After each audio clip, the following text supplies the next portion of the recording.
We provide you the platform to turn your dreams into reality. Give wings to your aspirations with KR Mangalam University. चीन में SCO summit के दौरान प्रधानमंत्री मोदी और राष्ट्रपति Putin की जुगलबंदी चर्चा का विषय बनी रही। सूत्रों के मुताबिक पुतिन ने प्रधानमंत्री मोदी का 10 मिनट इंतजार किया, जिससे वो उनके साथ उनकी गाड़ी में जा सके। एससीओ सम्मेलन के बाद दोनों नेताओं में द्विपक्षीय वार्ता हुई। वार्ता से पहले पीएम मोदी और पुतिन के बीच करीब 50 मिनट तक कार में बातचीत हुई। एससीओ सम्मेलन के बाद पुतिन ने मोदी का इंतजार किया और वेन्यू पर पहुंचने के बाद दोनों कार में बैठकर बातचीत करते रहे। इस तस्वीर को खुद प्रधानमंत्री मोदी ने सोशल मीडिया पर शेयर किया है। तो जिस तरह मंच पर प्रधानमंत्री मोदी की मौजूदगी ने अमेरिकी राष्ट्रपति को अलर्ट कर दिया, आखिर क्या है ये शंघाई कोऑपरेशन ऑर्गेनाइजेशन? आइए आपको विस्तार से बताते हैं। एससीओ यानी शंघाई सहयोग संगठन एशियाई देशों का एक समूह है। इसका मकसद सदस्य देशों के बीच क्षेत्रीय सुरक्षा, आतंकवाद विरोधी सहयोग को बढ़ाना है, आर्थिक, व्यापार और निवेश को प्रोत्साहित करना है। एससीओ मूल रूप से शंघाई 5 का विस्तार है, जिसे 1996 में बनाया गया। आज एससीओ न केवल भूगोल के लिहाज से बल्कि जनसंख्या और अर्थव्यवस्था के पैमाने पर भी असरदार है। एससीओ के सदस्य देश धरती के कुल भूभाग का 24% हिस्सा कवर करते हैं। इसकी संयुक्त आबादी 3.46 अरब है, जो विश्व जनसंख्या का लगभग 42% है। वैश्विक अर्थव्यवस्था की अगर बात करें तो भी एससीओ एक बड़ा खिलाड़ी है। आंकड़ों के मुताबिक 2023 में एससीओ देशों की संयुक्त जीडीपी 24.4 ट्रिलियन डॉलर रही। यह दुनिया की कुल जीडीपी का 23.16% हिस्सा है। परचेसिंग पावर पैरिटी यानी पीपीपी के आधार पर एससीओ का योगदान पहले से बढ़कर आज 36% हो गया है।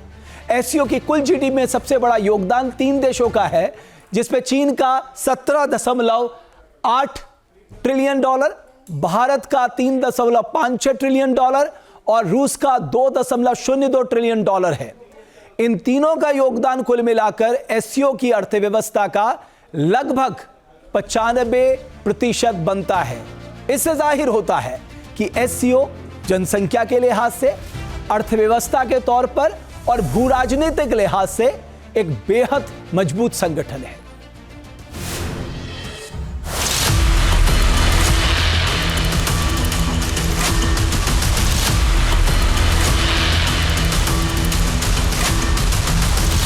ये दोस्ती है बेमिसाल। प्रधानमंत्री मोदी और पुतिन की केमिस्ट्री से दुश्मन बेहाल। एससीओ में जब मिले ग्लोबल लीडर, शुरू हुआ डिप्लोमेसी का नया चैप्टर। मोदी और पुतिन की मुलाकात न्यू वर्ल्ड ऑर्डर पर बनी बात। 31 अगस्त को प्रधानमंत्री मोदी और चीन के राष्ट्रपति शी जिनपिंग के बीच हुई द्विपक्षीय वार्ता के 24 घंटे के भीतर दुनिया ने एक बार फिर 2 महाशक्तियों को एक मंच पर देखा। जब प्रधानमंत्री मोदी और पुतिन बायलैटरल मीटिंग के लिए इकट्ठा हुए तो वॉशिंगटन से बीजिंग तक की निगाह उस पर जमी रही। मोदी और पुतिन की द्विपक्षीय वार्ता महज 2 देशों की बायलैटरल मीटिंग नहीं, बल्कि 2 महाशक्तियों की दोस्ती का नया अध्याय है। एससीओ मीटिंग से बाहर निकलने के बाद राष्ट्रपति पुतिन ने पीएम मोदी से एक ही कार में चलने को कहा और दोनों नेता एक साथ निकल पड़े। बताया जा रहा है कि दोनों नेताओं के बीच करीब 50 मिनट तक इसी कार में बातचीत हुई।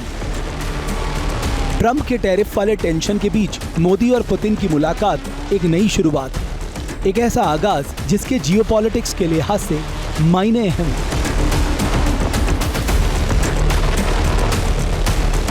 ये रूस और भारत की ही दोस्ती है, जिसके नाम पर अमेरिका ने भारत पर डबल टैरिफ लगाया है। लेकिन चीन की धरती से पीएम मोदी और राष्ट्रपति पुतिन ने एक बार फिर साबित कर दिया है, भारत और रूस की दोस्ती पक्की है और सच्ची भी है। भारत और रूस न सिर्फ कूटनीतिक और सांस्कृतिक साझेदार हैं, बल्कि दोनों देशों के बीच रक्षा क्षेत्र में बड़ी साझेदारी है।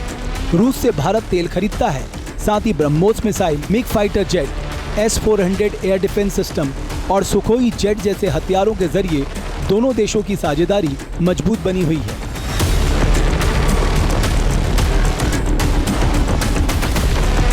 साल 2025 तक भारत ने रूस से $60 अरब से ज्यादा की रक्षा खरीद की है, जो भारत के कुल डिफेंस इंपोर्ट का करीब 60% है।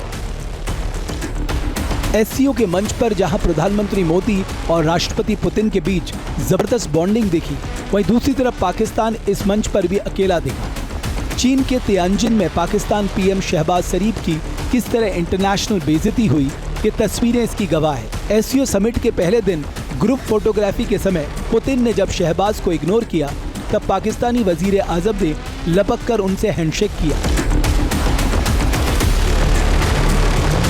लेकिन पाकिस्तानी पीएम की बेइज्जती यहीं तक नहीं रुकी। महज 24 घंटे के अंदर शहबाज उस वक्त फिर रुस्वा हुए जब पीएम मोदी और पुतिन हाथ में हाथ डाले एससीओ के मंच पर एक दूसरे से बात कर रहे थे। ठीक उसी वक्त फ्रेम में पाकिस्तानी पीएम शहबाज शरीफ भी दिखते हैं, चेहरे पर मायूसी और आंखों में उदासी। पीएम मोदी और राष्ट्रपति पुतिन ठहाके लगाते हुए वहां से गुजरते हैं। इस बीच किनारे खड़े शहबाज शरीफ तिरछी आंखों से उन्हें निहारने लगते हैं।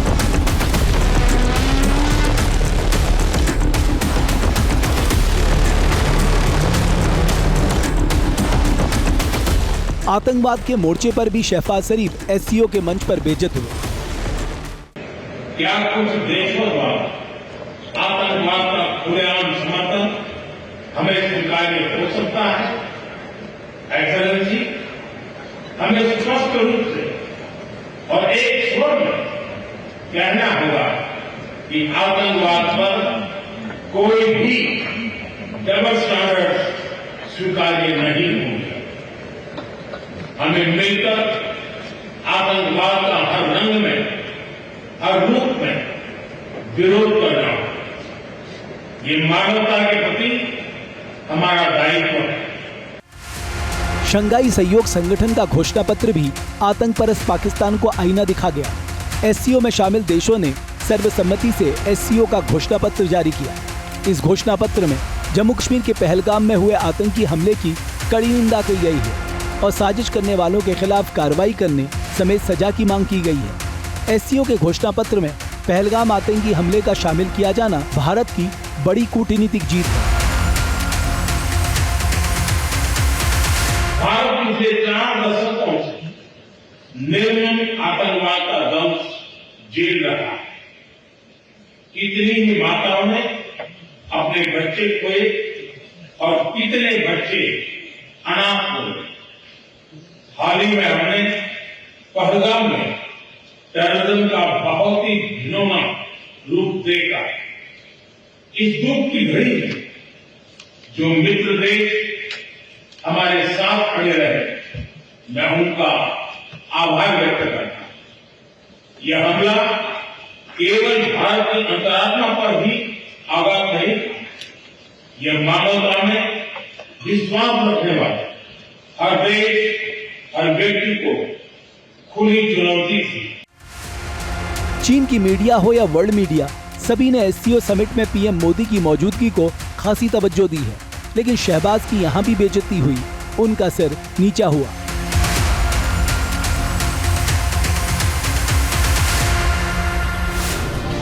जहां भक्ति है हर शब्द में, कथाओं में छिपे हैं दिव्य रहस्य और ज्योतिष देता है जीवन को दिशा। धर्म से जुड़ी हर बातों को जानने के लिए हमारे चैनल स्तुति को सब्सक्राइब करें।